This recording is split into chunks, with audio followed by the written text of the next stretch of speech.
Praise the Lord. കർത്താവിൻ്റെ അതിപരിശുദ്ധമേറിയ നാമം വാഴ്ത്തപ്പെടുമാറാകട്ടെ. അനുഗ്രഹിക്കപ്പെട്ട നല്ല സമയത്തെ ഓർത്തി കർത്താവിന് മാനവും മഹത്വവും പുകഴ്ചയും അർപ്പിക്കും. നല്ല സമയം പ്രിയമുള്ളവരെ, ദൈവവചനവുമായി നിങ്ങളുടെ മുൻപിൽ വരാൻ കർത്താവ് ഒരുക്കിയ വലിയ അവസരങ്ങളെ ഓർത്ത് കർത്താവിന് സ്തോത്രം ചെയ്തു. എല്ലാം അവസാനിച്ചു.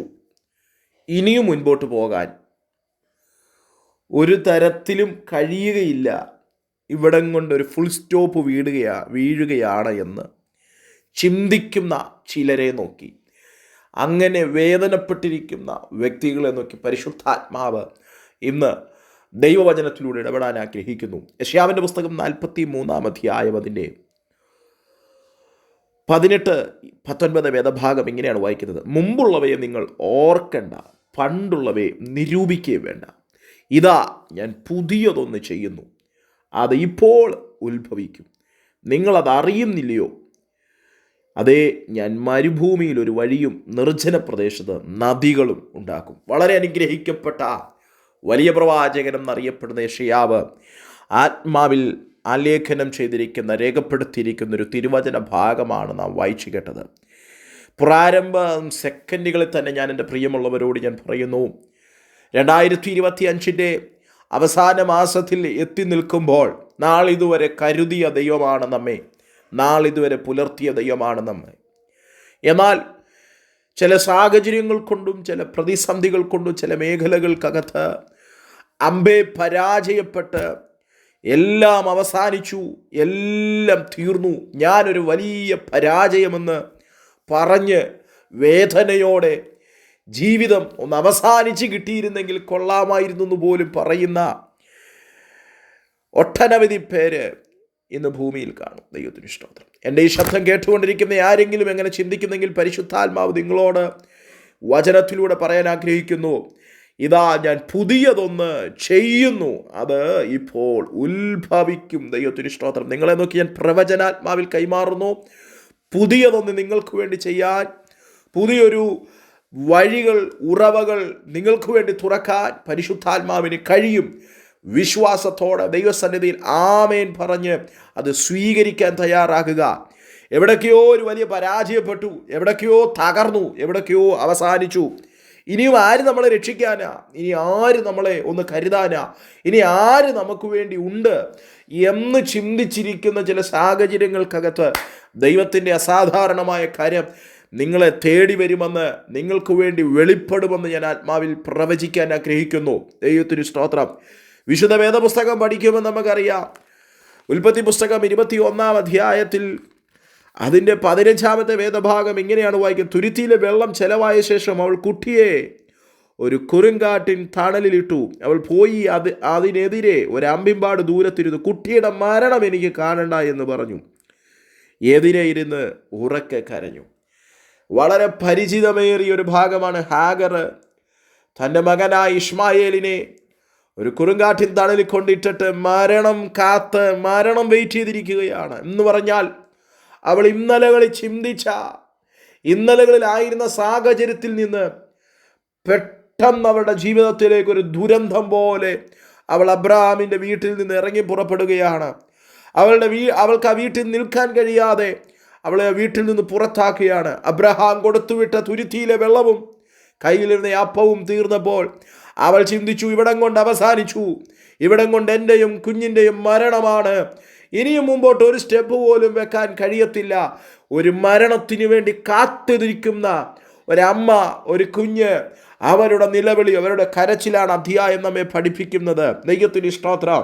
എന്നാൽ ഹാഗറിനെ പോയ വഴിക്ക് അതുപോലെ നീ പോയല്ലോ, അബ്രഹാമിൻ്റെ വീട്ടിൽ നിന്ന് നീ ഇറങ്ങിപ്പോയതല്ലേ, അബ്രഹാമിൻ്റെ ദാസനാ, നിന്നെ വിട്ടതല്ലേ, അതുകൊണ്ട് നീ പോയുന്ന വഴിക്ക് പോ എന്നല്ല എൻ്റെ ദൈവം പറഞ്ഞത്. ഹാഗറെ, നീ ഇരിക്കുന്ന ഇടത്ത് ദൈവത്തിൻ്റെ കരം ചലിക്കുമെന്ന് വെളിപ്പെടുത്തിയൊരു ദൈവമാണ്. എന്ന് എന്നെ കേട്ടുകൊണ്ടിരിക്കുന്ന ചിലർ അവൻ വാടി വേദനപ്പെട്ട് ഹൃദയം തളർന്ന് ഓട്ടത്തിൻ്റെ വേഗത കുറഞ്ഞ് എങ്ങനെങ്കിലും എങ്ങനെയെങ്കിലും അവസാനിച്ച് കിട്ടിയാൽ മതി എന്ന് ചിന്തിക്കുന്ന ആരെങ്കിലും ഉണ്ടെങ്കിൽ ആ വചനം പരിശുദ്ധാത്മാവ് നിങ്ങളോട് പറയുന്നു. സ്തോത്രം, കുട്ടിയുടെ മരണം എനിക്ക് കാണണ്ട എന്ന് പറഞ്ഞ് ഉറക്കെ നിലവിളിച്ച് കരഞ്ഞുകൊണ്ട് ഒരു കുറുങ്കാട്ടിൻ തണലിൽ കൊണ്ട് കുഞ്ഞിനെ കൊണ്ടിട്ടിട്ട് കരയുന്നൊരമ്മയ്ക്ക് വേണ്ടി ഒരു നീരുറവ തുറന്നു കൊടുക്കാൻ കരുത്തുള്ളൊരു ദൈവത്തിൻ്റെ കരം ചലിച്ചതുപോലെ എൻ്റെ പ്രിയപ്പെട്ട സ്നേഹിത, സഹോദര, താങ്കളോട് ദൈവാത്മാ പറയുന്നു, താങ്കൾ ഇരുന്ന് കരയുന്ന സ്ഥാനത്ത്, താങ്കൾ ഇരുന്ന് നിലവിളിക്കുന്ന അതേ ഇടത്തു തന്നെ ഒരു വലിയ ദൈവിക സ്തോത്ര പദ്ധതി, ദൈവിക ഉറവകൾ നിങ്ങൾക്ക് വേണ്ടി പരിശുദ്ധാത്മാവ് തുറന്നു തരും. വിശ്വാസത്തോടെ ആമേൻ പറയുക. അതാ യെശയ്യാവ് പറയുന്നത്, മുമ്പുള്ളവയെ നിങ്ങൾ ഓർക്കണ്ട, സ്തോത്ര പണ്ടുള്ളവയെ ചിന്തിക്കണ്ട, തൊട്ടടുത്ത നിമിഷം വന്ന ദുരന്തത്തെക്കുറിച്ച് നിങ്ങൾ വിചാരിക്കണ്ട. ദൈവത്തിന് സ്തോത്രം. അവൾക്ക് അവിടെ ചിന്തിക്കാം, നാളിതുവരെ ഞാനൊരു സേഫായ സോണിലാണ് നിന്നുകൊണ്ടിരുന്നത്, അവിടെ നിന്ന് എനിക്ക് ഇപ്പോൾ വല്ലാത്തൊരു ദുരന്തം എൻ്റെ ജീവിതത്തിലേക്ക് വന്നു കയറിയിരിക്കുന്നു. എന്തു ചെയ്യും? എനിക്കിവിടെ മുമ്പോട്ട് മൂവ് ചെയ്യാൻ ഒരു സാധ്യതകളില്ല. പ്രിയപ്പെട്ടവരെ, അങ്ങനെയാണോ ഇന്ന് ഈ വചനം കേട്ടുകൊണ്ടിരിക്കും നിങ്ങളുടെ സാഹചര്യം നിങ്ങളെ നോക്കി പറയുന്ന സാധ്യതകളില്ല എന്നാണോ? നിങ്ങൾക്ക് വേണ്ടി വഴി തുറക്കാൻ ഒരു സാധ്യതയുമില്ല എന്നാണോ ഇന്ന് ഈ സമയത്തും നിങ്ങളുടെ മനസ്സ് നിങ്ങളോട് പറഞ്ഞുകൊണ്ടിരിക്കുന്നത്, നിങ്ങളുടെ കൂടെയുള്ളവർ നിങ്ങളോട് പറഞ്ഞുകൊണ്ടിരിക്കുന്നത്? നീ ഇനി രക്ഷപ്പെടത്തില്ലെന്നാണോ, സാധ്യതകളില്ലെന്നാണോ പറയുന്നത്? ഹാഗറും പറഞ്ഞതാ, കുട്ടിയുടെ മരണത്തിന് വേണ്ടിയിട്ടാണ് വെയിറ്റ് ചെയ്യുന്നത്. കാരണം മരിക്കാൻ പോവാ. സാധ്യതകളില്ലാത്തത് കൊണ്ടല്ലേ അവിടെ മരണം കാത്തുകൊണ്ടിരിക്കുന്നത്. ദൈവത്തിന് സ്തോത്രം. സാധ്യതകളില്ലാത്തത് കൊണ്ടല്ലേ ഒരു ഒളിച്ചോട്ടത്തിന് തയ്യാറായിരിക്കുന്നത്. കർത്താവിന് സ്തോത്രം. സാധ്യതകളില്ലാത്തത് കൊണ്ടല്ലേ ആരുടെ മുമ്പിൽ പ്രത്യക്ഷപ്പെടാതിരിക്കുന്നത്. ദൈവത്തിന് സ്തോത്രം.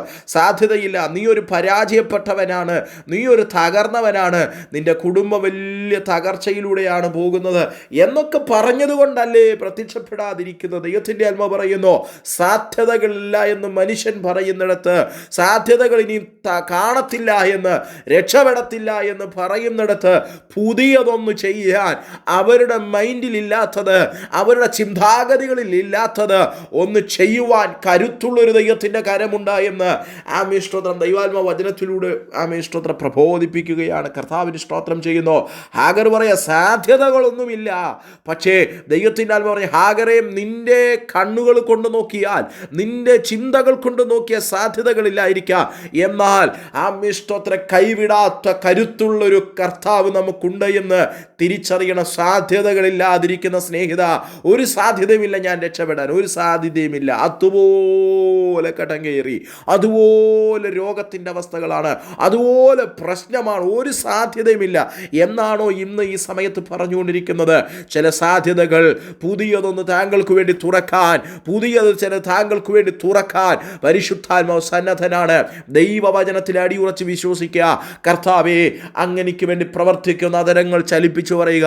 ദൈവത്തിൻ്റെ വചനം പറയുന്നു, ഇതാ ഞാൻ പുതിയതൊന്ന് ചെയ്യുന്നു. ദൈവത്തിൻ്റെ ആത്മാവ് എൻ്റെ പ്രിയപ്പെട്ടവരെ നോക്കി പറയുന്നു, ഇതാ പുതിയതൊന്ന് ചെയ്യുന്നു. നാളിതുവരെ നിങ്ങളുടെ ബുദ്ധികൾ കൊണ്ട് ആലോചിച്ചിട്ട്, നിങ്ങളുടെ പരിശ്രമങ്ങൾ കൊണ്ട് നടക്കാത്തത് ദൈവത്തിൻ്റെ ആത്മാവ് പറയുന്നു, പുതിയത് ചിലത് ചെയ്യാൻ പോകുന്നു, പുതിയത് ചിലത് നിങ്ങൾക്ക് വേണ്ടി ഒരുങ്ങാൻ പോകുന്നു. എത്ര പേർക്ക് വിശ്വാസത്തോടെ ദൈവത്തിൻ്റെ സന്നിധി പറയും, എൻ്റെ ദൈവം അത് ചെയ്യും, എൻ്റെ ദൈവം എനിക്ക് വേണ്ടി അത്ഭുതം ചെയ്യുമെന്ന് വളരെ വിശ്വാസത്തോടെ ഇതാ പുതിയതൊന്ന് ചെയ്യുന്നു. ചില നീരുറവകൾ, ചില സാധ്യതകൾ താങ്കൾക്ക് വേണ്ടി തുറക്കാൻ കർത്താവ് സന്നദ്ധനാണ്. വളരെ പ്രാർത്ഥനയോടെ, ദൈവാശ്രയ ബോധ്യത്തോടെ ആ വചനത്തെ ധ്യാനിച്ച് മുൻപോട്ട് പോകാം. കർത്താവ് അനുഗ്രഹിക്കട്ടെ.